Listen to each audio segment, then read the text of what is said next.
Okay, तो स्वागत है आपका मेरे चैनल में। और अ, हम एनएमआर की चर्चा कर रहे थे।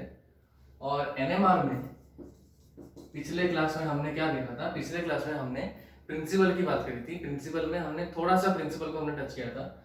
और प्रिंसिपल की चर्चा करते हुए हमको क्या मिला था कि ये जो हमारे पास दो न्यूक्लियाई थे, मैंने दो न्यूक्लियाई लिए थे। दोनों न्यूक्लियाई जो है एक क्लॉकवाइज और एक एंटी क्लॉकवाइज में जा रहा था।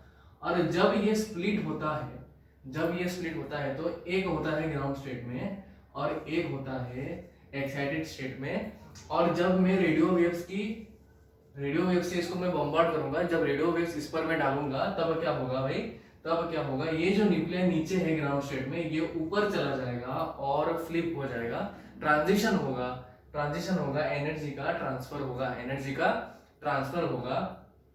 तो अब मुझे क्या जानना है कि जब ये रेडियो वेव्स जो है, ये जो रेडियो वेव्स है, ये जब इस ये जो न्यूक्लियाई है, जब वो रेडियो वेव ऑब्जॉर्व करेगा, किस तरह से वो ऊपर जाएगा, क्यों ऊपर जाएगा, ये मुझे जानना है। और ये जानने के लिए जो प्रिंसिपल हमको जानना पड़ेगा, the principle that we must know is the principle of precession. Principle of precession. बहुत ध्यान से सुनिए, ये बहुत ही इंपॉर्टेंट पार्ट है एनएमआर का। सबसे ज्यादा इंपॉर्टेंट पार्ट जो है एनएमआर का वो ये है, यही है प्रिंसिपल, जिससे हमको एनएमआर जो न्यूक्लियाई है उसकी कहानी हमको पता चलती है कि न्यूक्लियाई को किस तरह से हम यूज करते हैं एक स्ट्रक्चर को डिटरमाइन करने के लिए। ठीक है, तो अगर मैं चर्चा करूं, ये जो न्यूक्लियाई मेरा है यहाँ पे, ये जो न्यूक्लियाई है ये अपने एक्सिस में जो है रोटेट कर रहा है। इसके पहले मैं आपको बता दूं कि पिछले क्लास में हमने ये देखा था कि जो म्यू अब्जॉर्बेंस जो था उसका फॉर्मूला क्या मिला था हमको? ये गैमा बी नॉट अपॉन 2 पाई, ये फॉर्मूला हमको मिला था म्यू अब्जॉर्बेंस के लिए। और ये जो म्यू अब्जॉर्बेंस है भाई, ये जो म्यू अब्जॉर्बेंस है ये कुछ नहीं है, ये है रेडियो वेव का फ्रीक्वेंसी। मतलब क्या? इस म्यू को, इस फ्रीक्वेंसी को मैं अपने आप से सिलेक्ट कर सकता हूँ, रेडियो वेव्स का मैं सिलेक्ट कर सकता हूँ इस म्यू अब्जॉर्बेंस को। ठीक है, अब अगर मैं बात करूं, जो न्यूक्लियाई है उसका अपना एक एक्सिस है, वो अपने एक्सिस में रोटेट कर रहा है, ये हमने पहले देख लिया है। और जब रोटेट कर रहा होगा तो वो अपना एक मैग्नेटिक फील्ड जनरेट करेगा, जिसको हम कहते हैं न्यूक्लियर मैग्नेटिक फील्ड। और जब वो मैग्नेटिक फील्ड जनरेट करता है तो इसको हम कहते हैं क्या? कि this is acting as a tiny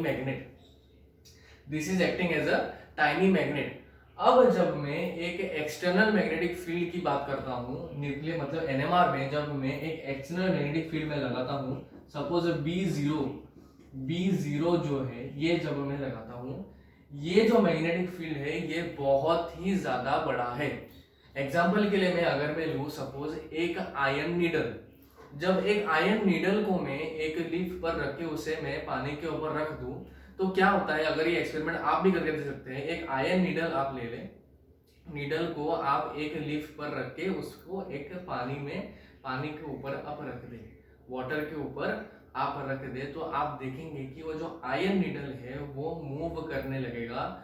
और तभी जाकर रुकेगा जब वो अर्थ के मैग्नेटिक फील्ड से अलाइन हो जाएगा, या फिर वो अपने आप को इस तरह से पोजीशन करेगा कि वो अर्थ के मैग्नेटिक फील्ड से अलाइन हो जाए। मतलब क्या? अर्थ का जो मैग्नेटिक फील्ड है वो बहुत ही ज्यादा बड़ा है, वो उस एक टाइनी नीडल के बराबर। उसी तरह से अगर मैं कंपेयर करूं, तो ये जो न्यूक्लियाई है इसका जो मैग्नेटिक फील्ड जनरेट होगा, जो टाइनी मैग्नेट हम कहते हैं, इसका जो मैग्नेटिक फील्ड जब जनरेट होगा, that will be very very negligible compare to the external magnetic field that we are using. जब हम एक्सटर्नल मैग्नेटिक फील्ड यूज करते हैं 5 टेस्ला, सपोज 10 टेस्ला यूज करते हैं, तो वो बहुत ही ज्यादा स्ट्रॉन्ग मैग्नेटिक फील्ड है।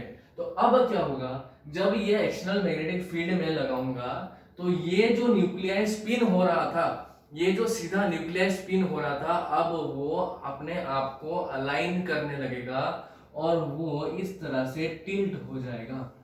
इस तरह से जो न्यूक्लियाई है वो टिल्ट हो जाएगा, उसका एक्सिस जो है टिल्ट हो जाएगा, इसका एक्सिस जो है टिल्ट हो जाएगा, लेकिन वो अभी भी इस तरह से स्पिन करने लगेगा, अब जब ये टिल्ट हो जाएगा, इसके वजह से क्या होगा? जब ये टिल्ट हो जाएगा, जब ये एक्सिस टिल्ट हो जाएगा, क्योंकि ये अब टिल्ट होकर टिल्ट होकर इस तरह से रोटेट कर रहा है, इस तरह से स्पिन कर रहा है, तो क्योंकि एंगुलर मोमेंटम जनरेट होगा। अब यहाँ पर एंगुलर मोमेंटम की कहानी आ जाएगी, क्योंकि एंगुलर मोमेंटम यहाँ पर जनरेट होगा तो अब ये स्पिन होने के साथ साथ इस तरह से मूव भी करने लगेगा। स्पिन होने के साथ साथ इस तरह से ये मूव भी करने लगेगा और कुछ इस तरह का डायग्राम आपके सामने आएगा। मतलब क्या, ये जो न्यूक्लियाई अब है, ये जो न्यूक्लियाई है वो तो अपने एक्सिस पर रोटेट कर ही रहा है, उसके साथ साथ अब वो रोटेट भी हो रहा है। अब वो रोटेट भी हो रहा है। मतलब क्या, अब यहाँ पर एक दूसरी तरह का फील्ड, मैंने आपको पहले ही बताया था कि न्यूक्लियाई में मैग्नेटिक फील्ड तो जनरेट हो ही रहा है, लेकिन अब जब ये स्पिन करने के साथ साथ जब एक लूप में भी घूमने लगेगा, जब एक लूप में भी घूमने लगेगा, तब ये इलेक्ट्रिक फील्ड भी जनरेट करने लगेगा, तब ये इलेक्ट्रिक फील्ड भी जनरेट करने लगेगा। और इसी फ्रीक्वेंसी को हम कहेंगे फ्रीक्वेंसी ऑफ प्रिसेशन और प्रिसेशनल फ्रीक्वेंसी। इसको हम कहेंगे प्रिसेशनल फ्रीक्वेंसी। मतलब क्या, किस फ्रीक्वेंसी से जो है वो न्यूक्लियाई प्रिसेस करता है, किस फ्रीक्वेंसी से न्यूक्लियाई प्रिसेस करता है, इसको हम कहेंगे म्यू पीएफ, प्रिसेशनल फ्रीक्वेंसी। प्रिसेशनल फ्रीक्वेंसी हम इसको कहेंगे।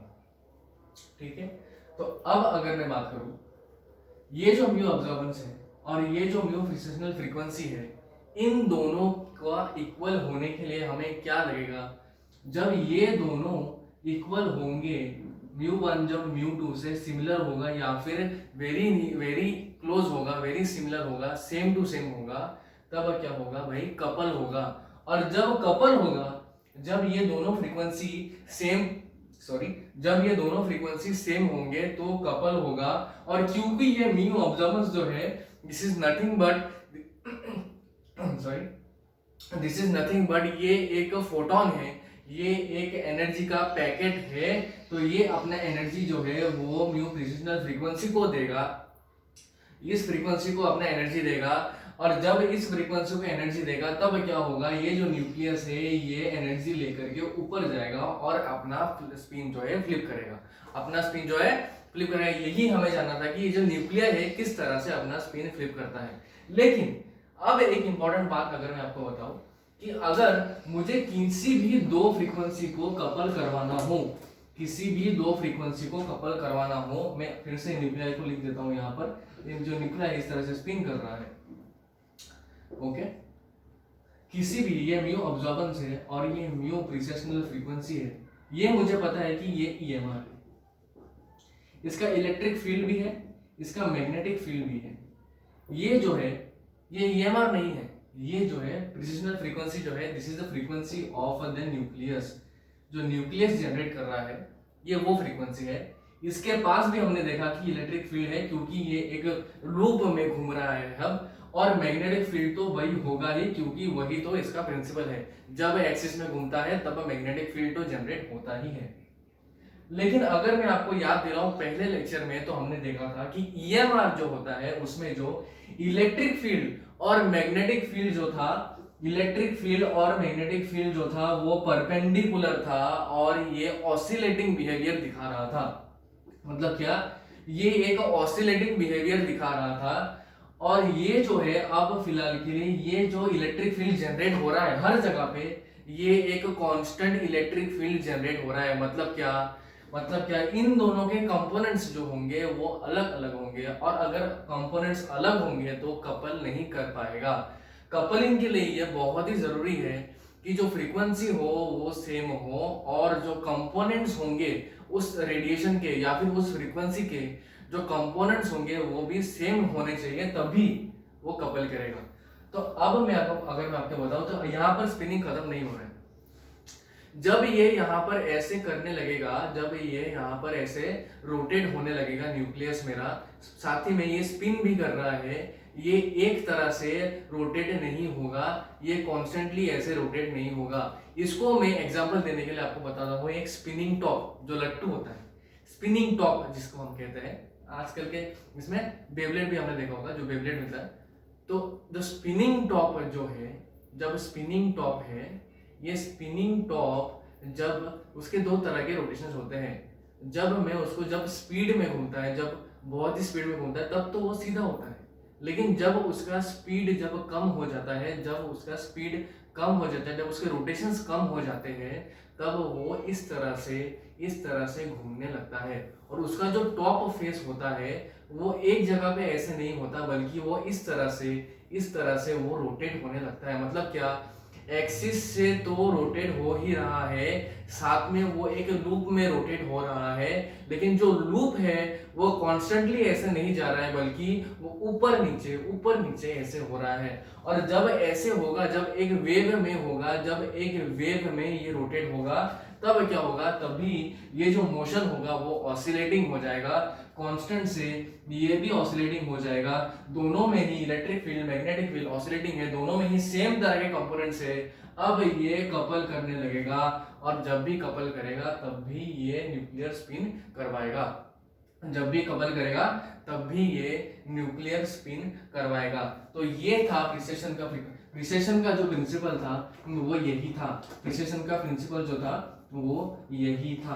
तो अगर मैं आपको अगर बताऊं यहाँ पर कि जो प्रिसेशनल फ्रीक्वेंसी है, जो प्रिसेशनल फ्रीक्वेंसी है, इसको हम डिनोट करते हैं किससे, इसको हम डिनोट करते हैं गैमा बी नॉट से, गैमा बी नॉट से हम इसको डिनोट करते हैं। और जो एब्जॉर्ब फ्रीक्वेंसी था उसको हम डिनोट करते हैं गैमा बी नॉट अपॉन 2 पाई। अगर मैं दोनों को अगर मैं यहाँ पर इसके जगह पे इसको मैं सब्स्टिट्यूट कर दूं तो मुझे मिलेगा mu absorbance equals to mu precessional frequency upon 2 pi, और mu precessional frequency is nothing but 2 pi times gamma absorbance. इसका मतलब क्या है, इसका मतलब यही है कि ये जो प्रिसेशनल फ्रीक्वेंसी है ये कुछ नहीं है, बल्कि ये जो अब्जॉर्ब्ड फ्रीक्वेंसी है उसका एक एंगुलर पार्ट है, उसका एक एंगुलर पार्ट है। ये 2 पाई जो है वो एंगुलर पार्ट को रिप्रेजेंट करता है, जो एब्जॉर्ब्ड फ्रीक्वेंसी है उसका जो है एंगुलर पार्ट वो है। और इस इक्वेशन से हमको ये पता चलता है कि ये जो है डायरेक्टली प्रोपोर्शनल है, म्यू अब्जॉर्बेंस जो है वो डायरेक्टली प्रोपोर्शनल है। Also B naught is directly proportional to mu, directly proportional to precessional frequency. क्यों? क्योंकि जायरोमैग्नेटिक रेशियो जो होता है वो एक कांस्टेंट होता है, वो हर एक एटम के लिए वो होता है। और इसका जो यूनिट होगा यहाँ पर, क्योंकि फ्रीक्वेंसी का यूनिट होगा मेगाहर्ट्ज में, और इसका मैग्नेटिक मोमेंट का जो यूनिट होगा वो टेस्ला में होगा, तो इसका जो गैमा का जो यूनिट होगा वो होगा मेगाहर्ट्ज टेस्ला इनवर्स। मेगाहर्ट्ज से टेस्ला इनवर्स है, ये होगा जायरोमैग्नेटिक रेशियो का जो यूनिट। तो आगे देखते हुए हम ये पढ़ेंगे कि अब अगर ये मैंने देखा कि जो प्रिसेशनल फ्रीक्वेंसी जो है और जो एब्जॉर्ब फ्रीक्वेंसी है उसके बीच में मुझे रिलेशन क्या मिला, जो प्रिसेशनल फ्रीक्वेंसी है that is equal to 2 pi times absorbed frequency, 2 pi times absorbed frequency. तो इससे मुझे क्या पता चलता है, also precessional frequency is equal to gamma B naught. मतलब क्या, इन दोनों रिलेशन से मुझे ये पता चलता है कि ये दोनों ही तरफ से डायरेक्टली प्रोपोर्शनल है। मतलब क्या, जितना मैं फ्रीक्वेंसी डालूंगा या फिर जितना मैं मैग्नेटिक फील्ड बढ़ाऊंगा उतना ही ज्यादा प्रिसेस होगा न्यूक्लियाई, और जितना ज्यादा प्रिसेस न्यूक्लियाई होगा उतना ही उसका प्रोबेबिलिटी होगा कि वो स्पिन होकर के, वो एनर्जी एब्जॉर्ब कर करके वो एक्साइटेड स्टेट में जाए और उसका जो स्पिन है उसको वो फ्लिप कर दे। ओके, तो यही था हमारा प्रिंसिपल कि प्रिसेशन जो होता है वो क्या होता है। और इसी प्रिसेशन को, ये जो प्रिसेशनल फ्रीक्वेंसी है, इसका और एक टर्म हम इसको यूज करते हैं, हम इसको कहते हैं लार्मर फ्रीक्वेंसी। ओके, इसको हम कहते हैं प्रिसेशनल फ्रीक्वेंसी को हम लार्मर फ्रीक्वेंसी भी कहते हैं। दो तरह के फ्रीक्वेंसी हमने देखे। एक हमने देखा कि जो रेडियो वेव होता है उसको तो हमको पता ही है कि रेडियो वेव जो होता है उसको हम अपने आप से मैन्युअली वी कैन सिलेक्टेड कि इस न्यूक्लियर के लिए इस तरह का रेडियो वेव मुझे चाहिए होगा। एग्जांपल, सपोज हाइड्रोजन के लिए, सपोज प्रोटॉन के लिए 100 मेगाहर्ट्ज चाहिए और सपोज क्लोरीन के लिए सपोज 200 मेगाहर्ट्ज है, जस्ट फॉर एग्जांपल है, ये एक्यूरेट नंबर्स नहीं है, जस्ट फॉर एग्जांपल मैं कह दूं। तो ये जो ऑब्जर्व्ड फ्रीक्वेंसी है वो तो हमको पता ही होगा, वो एक्सटर्नली हम सिलेक्ट कर सकते हैं, लेकिन जो प्रिसिजनल फ्रीक्वेंसी है उसको हम जस्ट ऐसे ही कैलकुलेट नहीं कर सकते हैं, हमको वो पता नहीं हो सकता है। That we can know only with the help of observe frequency. जब ऑब्जर्व फ्रीक्वेंसी हमको पता होगा तब भी हमको लार्वा फ्रीक्वेंसी जब है वो पता लगेगा। और यही था प्रिंसिपल कि न्यूक्लियाई का जो स्पिन है वो किस तरह से वो एक्ट करता है, न्यूक्लियाई का जो स्पिन है वो किस तरह से फ्लिप होता है, वो यही हमने इस क्लास में देखा। नेक्स्ट क्लास में जो है हम देखेंगे कि जो इसके जो एग्जाम्पल्स है या फिर केमिकल शिफ्ट जो होता है वो क्या होता है, ठीक है। और भी अलग तरह के हम जो टर्म्स होते हैं एनएमआर में वो भी हम आगे कंटिन्यू करेंगे। बेसिक हमने पढ़ लिया है, सिलेक्शन रूल हमने देख लिया है, प्रिंसिपल हमने कर लिया है। अब नेक्स्ट हम देखेंगे कि ग्राफ को कैसे हमको रिप्रेजेंट करना है, और ग्राफ को रिप्रेजेंट करने से पहले हमको और भी बहुत सारा नॉलेज चाहिए होगा, अलग अलग तरह के टर्म्स हमको जानने होंगे, और कुछ और बेसिक फंडामेंटल जो होता है एनएमआर का वो भी हमको सीखना पड़ेगा। ओके, तो अगर आज का वीडियो आपको पसंद आया तो प्लीज़ वीडियो को लाइक करें, शेयर करें, और अगर आपको कुछ भी डाउट है तो प्लीज़ मुझे कमेंट सेक्शन में ज़रूर बताएं, मैं आपके क्वेश्चंस को ज़रूर मैं आंसर करूँगा। Thank you very much.